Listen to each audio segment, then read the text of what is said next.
Waalaikumsalam warahmatullahi Allahu Akbar, Allahu Akbar, Allahu Akbar, Allahu Akbar, Allahu Akbar, Allahu Akbar, Allahu Akbar kabira walhamdulillahi katsira.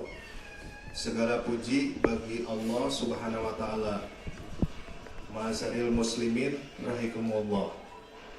Puji syukur kita ucapkan kepada Allah Subhanahu wa taala karena pada hari yang mulia ini kita masih diberikan nikmat kesehatan dan keimanan dari Allah Subhanahu wa taala. Nikmat yang besar dan banyak yang kita rasakan ini merupakan bukti bahwa Allah tidak pernah melupakan kita sebagai makhluk ciptaannya. Udara yang kita hirup, darah yang mengalir di dalam tubuh kita, bahkan jantung yang selalu berdenyut yang kita sendiri tak bisa menghitung berapa banyak jumlah denyut jantung tersebut. Semua itu tidak luput dari perhatian dan kasih sayang dari Allah Subhanahu wa taala. Sedangkan tugas kita sebagai makhluknya ialah dengan tidak lupa mengucapkan rasa syukur kepada Allah Subhanahu wa taala sebagai tanda bahwa kita adalah makhluk yang lemah dan sangat menyadari betapa butuhnya kita akan perhatian dan kasih sayang Allah Subhanahu wa taala. Sholawat beserta salam tidak bosan-bosannya kita sampaikan kepada junjungan kita Nabi Muhammad sallallahu alaihi wasallam beserta keluarganya dan sahabat-sahabat beliau, karena berkat perjuangan yang gigih dan penuh kesabaran yang telah beliau lakukan, telah berhasil membawa umat Islam dari zaman jahiliyah kepada zaman ilmiah, dari zaman yang biadab ke zaman yang beradab. Ma'asyiral muslimin rahimakumullah.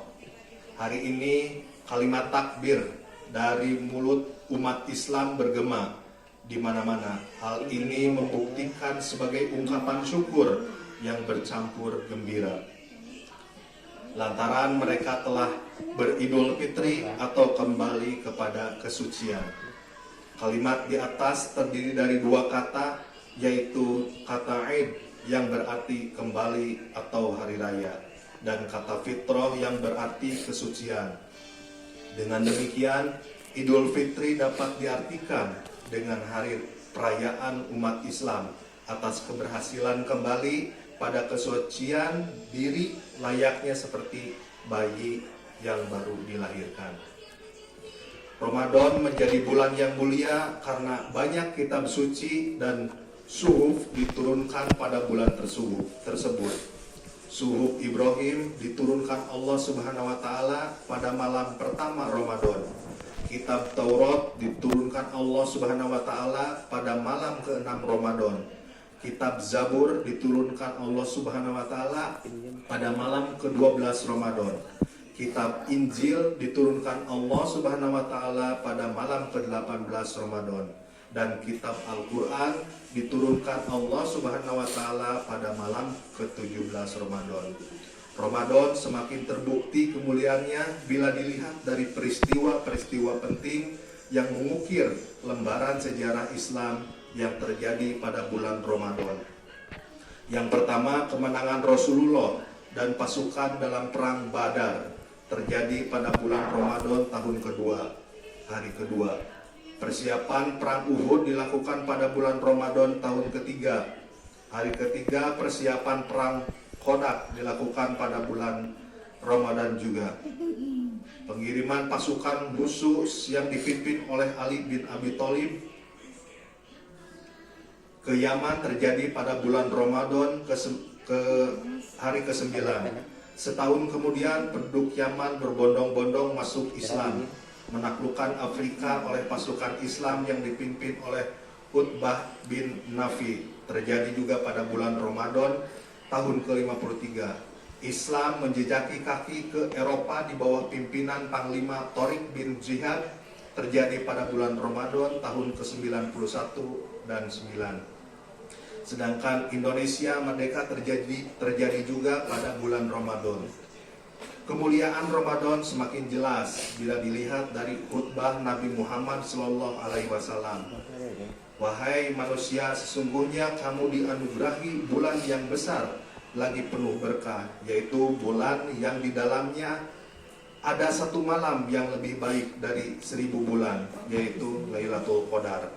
Bulan yang diwajibkan di dalamnya berpuasa, sholat malam di malam harinya dipandang sebagai ibarat sunat.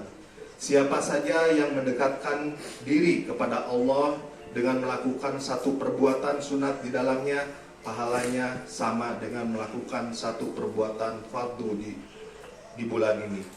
Siapa saja yang menunaikan satu perbuatan fardu di dalamnya, pahalanya sama dengan orang yang mengerjakan 70 fardu di bulan ini. Ramadan adalah bulan sabar, dan pahala untuk yang sabar adalah surga. Ramadan adalah bulan untuk memberikan pertolongan, dan bulan ketika Allah menambahkan rizki bagi mereka yang beriman. Siapa saja yang memberikan makan kepada orang yang berbuka, maka dosa-dosanya akan diampuni dan mendapat pahala seperti orang yang berpuasa tanpa dikurangi sedikit pun. Para sahabat bertanya, "Wahai Rasulullah, bagaimana dengan kami yang tidak memiliki makanan untuk diberikan kepada orang yang berpuasa?" Rasulullah bersabda, "Allah memberikan pahala kepada orang yang memberikan sebutir kurma, seteguk air atau sedikit susu di bulan Ramadan yang awalnya penuh rahmat, pertengahannya penuh keampunan, dan akhirnya terbebas dari api neraka. Siapa saja yang meringankan beban seorang hamba, niscaya Allah akan mengampuni dosa dan dimerdekakan dari api neraka."